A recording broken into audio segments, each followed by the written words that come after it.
ஆனா, அங்க ஈஸ்ட்டுக்கு போன உடனே என்னுடைய ஃபர்ஸ்ட் டிஸ்கவரி என்னன்னா, ஜப்பானீஸ் கலாச்சாரத்துக்கும் தமிழுக்கும் தொடர்பு இருக்குன்னு. அங்க ரியோ தத்சுகவான்னு என்னுடைய புரொஃபசர் வந்து என்கிட்ட குடுத்த முதல் புஸ்தகம் என்னன்னா, புரொஃபசர் ஓனோ அப்படிங்கிறவர் வந்து எழுதின ஒரு நூல். அதுல வந்து எப்படி வந்து ஜப்பானீஸ் மொழியில தமிழ் வார்த்தைகள் ஒரு 400க்கு மேல அவர் லிஸ்ட் பண்றாரு. சங்க காலத்து தமிழ் வார்த்தைகள். அது வந்து எப்படி ஜப்பான்ல இருக்கு அப்படின்னு. அது மட்டும் இல்ல, நீங்க வந்து அந்த ஊர விட்டு வெளிய வந்துட்டீங்க நீங்க பார்த்தீங்கன்னா, அந்த கிராமத்துலலாம் வந்து இந்த படையல் வைப்பாங்க தெரியுமா? நம்ம சாமிக்கு. அ அதுல வந்து இந்த சாராயம் அதெல்லாம் வச்சிருப்பாங்க. அத மாதிரி அங்க வந்து சின்ன சின்ன தெய்வங்களுக்கு எப்படி நம்ம இங்க பார்க்குறோமோ, அது மாதிரி எனக்கு ஆச்சரியமா இருந்தது. என்னடா இது அப்படின்னு சொல்லிட்டு ஆச்சரியம். அதுக்கு போக நமது கிராமப்புறத்தினுடைய கலாச்சாரம் வந்து அங்க அப்படியே இருக்கு.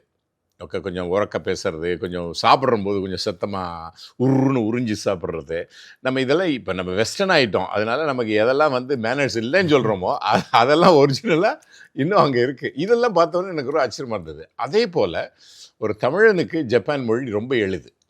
பேச்சு மொழி சொல்றேன். எழுத்துங்கிறது வேற விஷயம். பேச்சு மொழி வந்து நமக்கு வந்து ரொம்ப ஈஸியா வருது அது. ரொம்ப எளிமையான மொழி ஜப்பானீஸ் மொழி. அதுதான் எனக்கு தொடக்கம் அது.